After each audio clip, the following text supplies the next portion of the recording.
Welcome to Remarkable Retail Podcast special 8-part summer series produced in partnership with Commerce Next. I'm Michael LeBlanc. And I'm Steve Dennis. This summer, we're mixing up our format to bring you fast-paced interviews with top retail industry leaders, all of whom graced the stage earlier this summer at the Commerce Next Growth Show in New York City. We'll be back with our regular format and Season 11 on Tuesday, September 2nd. In this fast-paced episode recorded live at the Commerce Next Growth Show, we sit down with Pano Anthos, managing partner at XRC Ventures, an early-stage venture capital firm that sits at the intersection of consumers and technology. Pano shares his insights on why retail innovation often stalls, despite transformational technologies and seemingly compelling financial returns. We explore his investment thesis on retail media and other key retail priorities. Pano offers candid advice to startups selling to retailers and a bold blueprint for restructuring retail to meet the demands and pace of modern shoppers. Pano, welcome to Remarkable Retail Podcast here at Commerce Next in New York City. It's nice to see you again. I think we met last time in New York City as well. How are you? We did. Great to be here. Thanks for having me. Well, we know each other. Steve, you know Pano as well. We go way back. Way back. But many of the audience might not know who you are and what you do for a living. So why don't we start there? So we're a venture fund. Yep. And we're at the pre-seed, seed stage. Earliest money in, first money typically. Mm-hmm. Started in 2016, really. Focused on this area that retail and consumer behavior, the intersection of technology and consumer behavior was heading for some cataclysmic shifts. I won't go into all the history of why, but it was suffice it to say, just think that Target was using Amazon as its e-commerce platform through 2015. Yeah. just think about that for a moment. Okay, and that gives you a sense of how archaic and backwards thinking retail was at that moment and how they didn't treat Amazon or e-commerce very seriously. So again, fast forward 10 years, different world, different climate, 150 investments across a wide variety of categories. We invest in sustainable commerce. That's kind of like table stakes. We do a lot in what I'd call the consumerization of healthcare and what's going on there. As a function of the consumer's wallet, if it's being absorbed in healthcare, it's not going to disposables or other forms of products. And then we do a lot in this kind of like commerce enablement, where we're making commerce easier, faster, cheaper, either through technology or logistics or supply chains. And then new distribution channels. We're always thinking about how does a product or brand sell in a new world order. And so, you've seen the migration. Now it's TikTok. It'll be something else in 3 or 4 years. Sure. Yeah, eye blinking and you'll have your product or something like that. So did you, just a bit more about you, were you always a finance guy or what's your background? I was a 4-time startup. My first was in supply chain, and Masayoshi-san actually was one of my investors. We actually had the first landed cost engine on the internet back in 98, 99. We had some big accounts using it. So duty, delivered, paid, everything you needed to know to take a product from here to there. Online was done by our services and technologies back in 99, 2000. So you always wanted to be an entrepreneur, and you clearly love working with entrepreneurs at this level, right? And I've had success and failure. Right. So. Well, I mean, just a little bit of tradecraft about this line of work that you're in. Sure. I mean, that's a bit of the structure, right? I mean, you make... I heard 10 bets and one pays off, 10 smart bets, but you try to do better than that, obviously. Exactly. We're always you're always better than that. But the thing is, you're not going to have hits in first base and third base and home runs, right? Basically. Yeah, we make investments not even sure it's going to work, but the idea is important. I mean, the founder... And is that the way you go to seek these? Like, do you have founding principles of I have a streams of idea and I'm going to look for opportunities in those streams versus... sell me your idea and maybe I'll find it interesting. I'd like to believe it. We're always proactive and always, looking for something. We do have categories of interest. For example, retail media for me is top of mind because the margins are amazing and no one's doing it well, especially in stores. It doesn't exist in stores. So to me, that's where 80% of all volume is. And so why don't we have retail media in stores? So it's a lift, and we're going to get into that organizationally. Why that? I think there's some impediments to retail media. But every day I'm surprised. I'm well past retirement age for most people, and in a good way. And I am just waking up every day, just my head's exploding with what's being shown to us. Yesterday was technology that can diagnose autism in less than 2 hours. And if you have autistic children, 1 out of 30 children are autistic, which is a staggering number, and 1 out of 45 adults. I didn't know that, right? You don't even think about that. And this technology comes in, and usually it takes 2, 3, 6 months to get diagnosed because there's no experts around. Everyone's busy. This technology's come in, already does it very cleanly and easily. It's a diagnostic. It's got a big impact, we think, on the employer base and employees. Anyway, so net is every day I'm waking up, it's something new that's just blowing my mind, saying, didn't even know it was possible. Yeah. You layer in all this AI noise, and it's not noise. It is noise at one level. I mean, it's like, ridiculous valuations. But on the other hand, there's some amazing tech getting built really, really fast. You did pick up on your noise. You've got to parse the signal from the noise, right? As Steve often says. Well, and anything AI and anything you look at is... So unlike VR or unlike any of the waves that have come and gone in this venture landscape, AI really is a fundamental change in the way product is built. I'll give you an example. We just invested in a company that automates the financial close of books for NetSuite and Xero accounts in 1 business day. No people, all with agents. Inventory reconciliation, bank reconciliation, everything is just done. Okay. And it was a CFO out of Amazon who built this tech and brought it to us. And I'm like, this is crazy. I said, so how long did it take you to build it? Take a wild guess.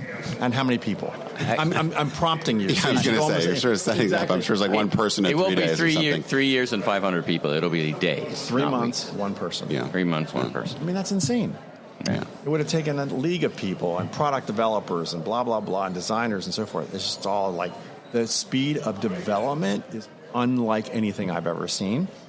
That said, and here's our plug, is that distribution is getting harder and harder because there are only so many enterprises. So while there's a massive proliferation of technologies that are built fast, there are something like 150 legal systems already out there using AI natively. Yeah. It's kind of the pig and the python, right? How are you possibly, as an enterprise, going to make a decision when you've got 150 to choose from? Right. So the curation becomes more and more critical. And so our value has never been really, hey, we're going to help you build your product and make it better. We're going to help you sell your product, which is get it in front of the right people at the right time. So our filter is really with the corporates and the enterprises in mind, or the startups. Yeah.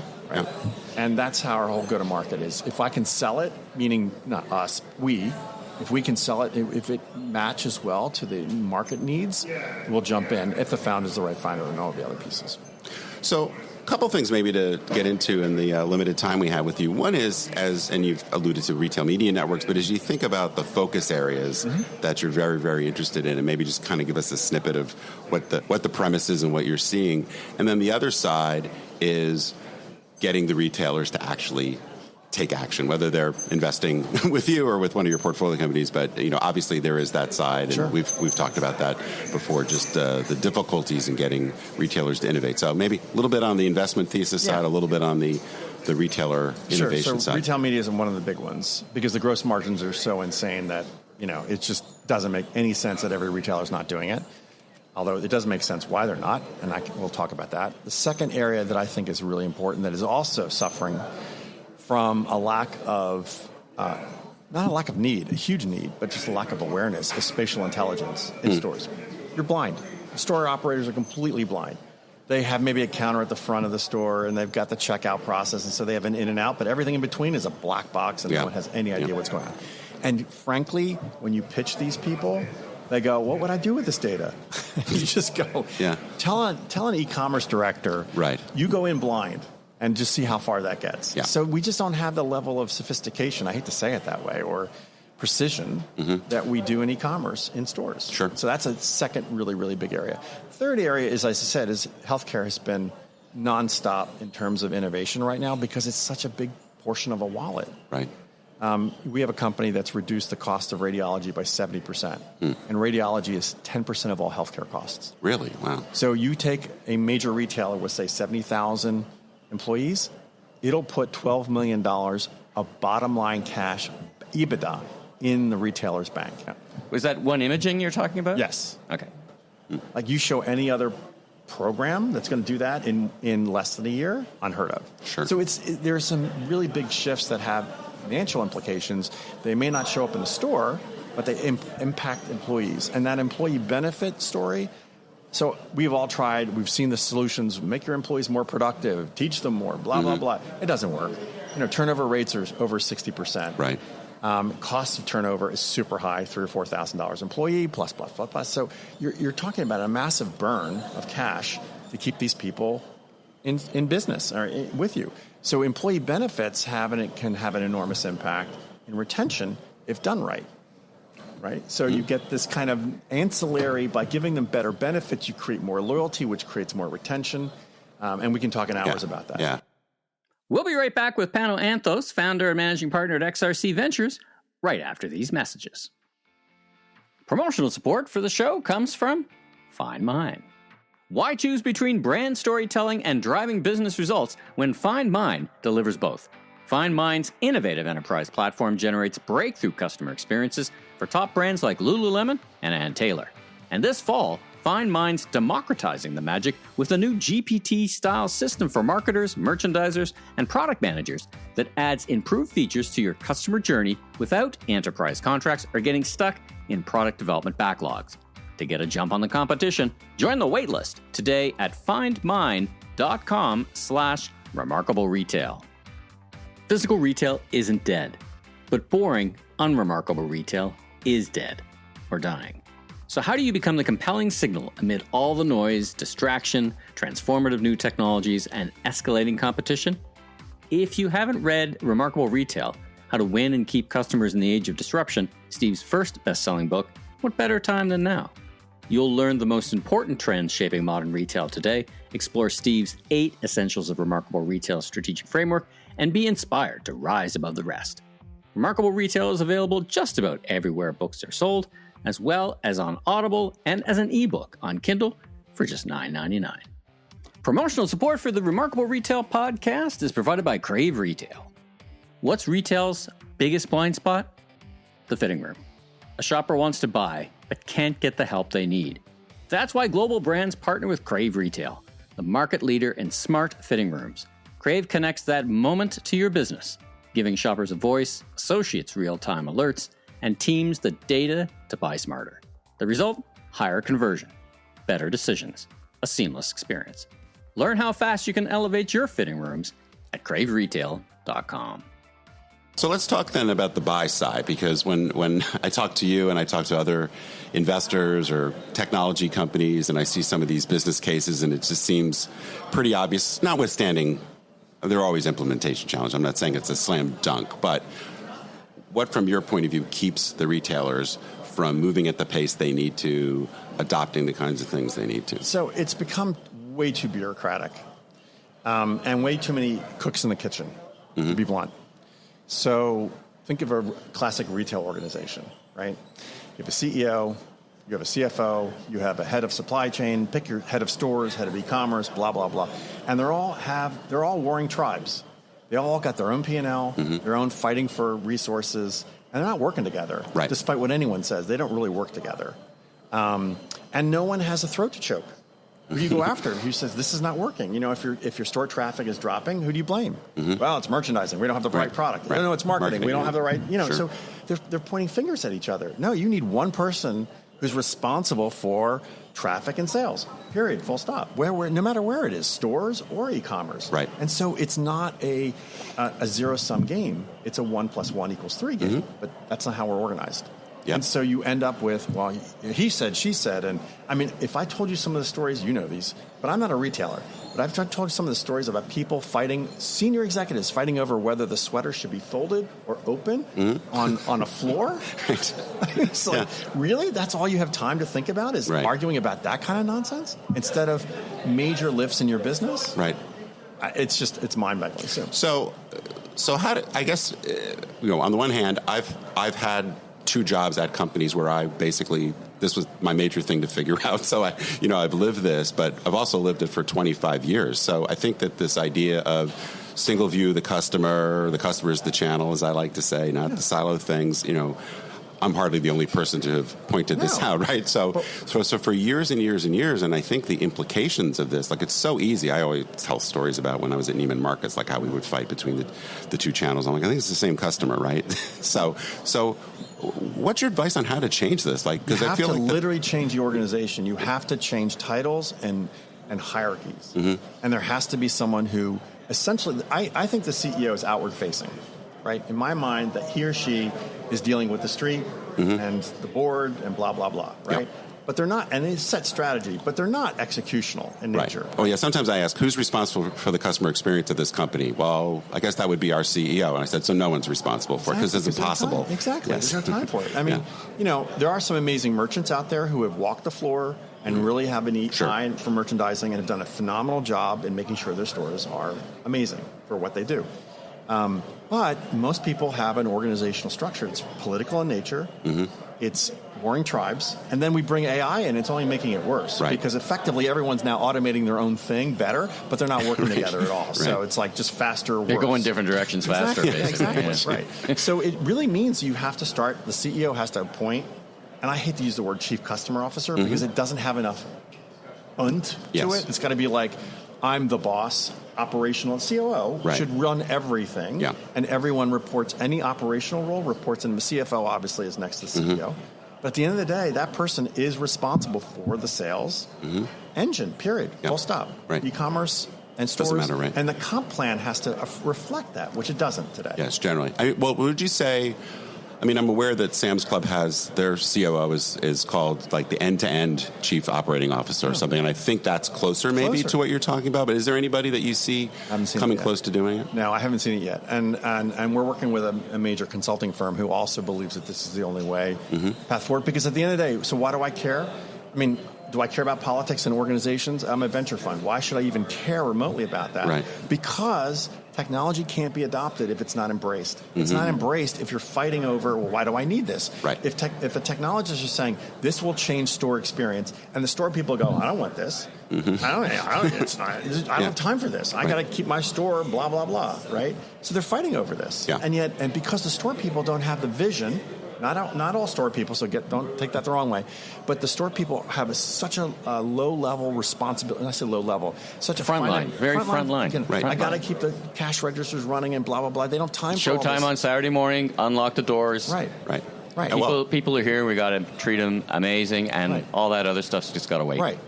So merchandise, I'm not responsible for merchandise. So the problem is the merchants are over here, the store people are over here. The store people are saying, this is the wrong merchandise. Why am I looking at swimsuits in Nebraska in the winter? Sure. Right. You need that classic problem. And the flip side of the example I use a lot is measuring conversion rate online.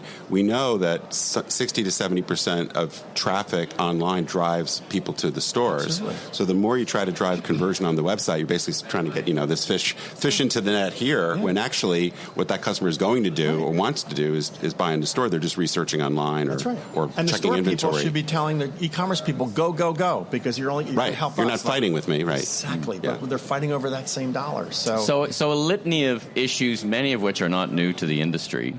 Sounds like you've got solutions, and of course that's going to help just speed to market some very innovative or solutions. Fail faster. Well, okay, they both work, right? Maybe. There's not much appetite. So let's talk about the investing climate, right? There's not much appetite for retail technology among venture funds today. Almost zero. Yeah. Now, is that a point in time? That's not cultural? Is that like, I don't know where the market's going to settle right now, so I'm just pausing everything? We're hearing it's a lot of sales cycles. Honestly, what a VC does is it says, how long does it take to sell a retailer? You answer that question. Infinity and beyond, basically, right? That's the episode title, too, Infinity and Beyond. Name one large startup that has successfully cracked the retail market. They've taken on a lot of money, right? But in terms of hitting, the kind of valuations and success of AI companies or supply chain companies, no, not even close. So it's a classic problem, and yet it's a chicken and egg problem. You got some tech, but they say, well, I can't use it in one store. I have to have it in 5,000 stores simultaneously. Well, that's a scale problem right away.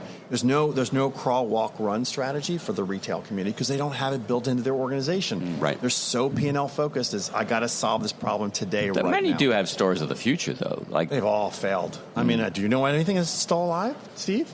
I mean, I don't follow it anymore. I don't bother. I think Walmart has been pretty successful. Sam's is doing a pretty good job. And yeah, Walmart is the entire organization. I think they do a lot. Yeah. I wouldn't say it's called the store of the future in that we build this store and it's going to be the thing we're going to roll forward. They're using labs and they're taking things out of it. Absolutely. So I think we see some of that. But really, like this idea of here's my whole new concept that ends up being. I think that's an outdated concept anyway. We don't need a big bang. What we need is iterative change. Component pieces. Right. And there's no iteration built into the fabric of retail. It's seasonality, it's quarters, it's years. It's all driven, frankly, by Wall Street. And I've been haranguing the Wall Street analysts saying you're part of the problem because you got everyone quarter by quarter focused, which is a problem. So maybe a couple lightning round questions. Sure. If you had to give one piece of advice to startups, early stage companies trying to accelerate their journey in this, not specific to funding, but just general overall success and growing,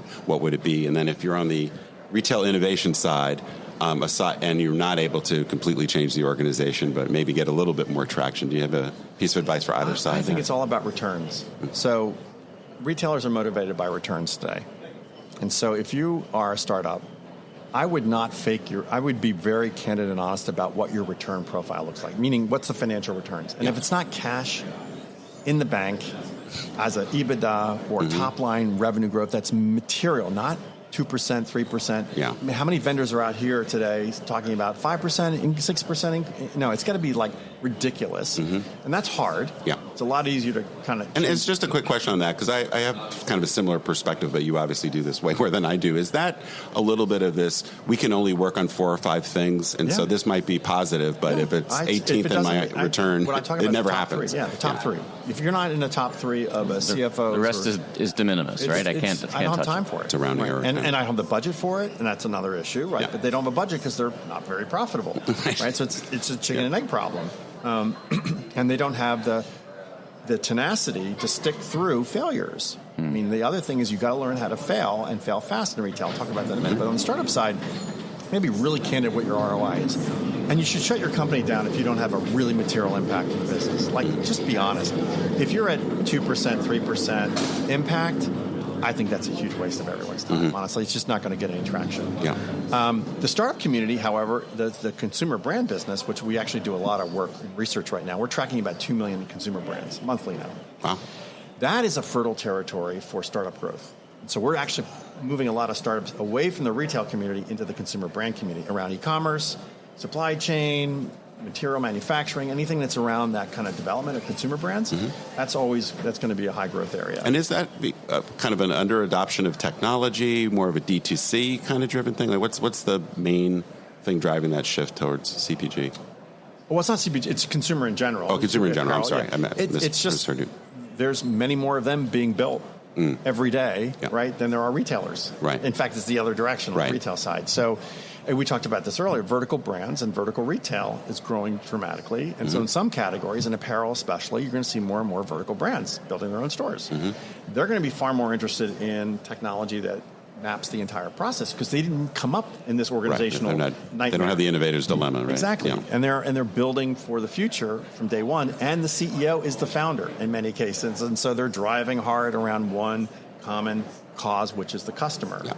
So you see $500 million companies come out of nowhere because the founders and the team are just very focused on who that customer is and just live it every day. Listen, we could have this conversation in an 8-part series alone, but only if we sell it to Netflix, though. I mean, we got to monetize it a little bit. Lots of fire, as much fun as this is. Lots of brimstone and fire. So I love it. Thanks, Pano, for joining us on Remarkable Retail here. It's great to chat with you. Looking forward to it for a long time, and continued success in everything you do, and for all your 150 companies. I wish them all the best. Thank you. They're all my children. We're all doing great. Thanks a lot, guys. Thanks for listening. Please don't forget to give us that 5-star rating and review wherever you enjoy your podcast. And be sure to subscribe and check out our latest retail store tour videos on the Remarkable Retail Podcast YouTube channel.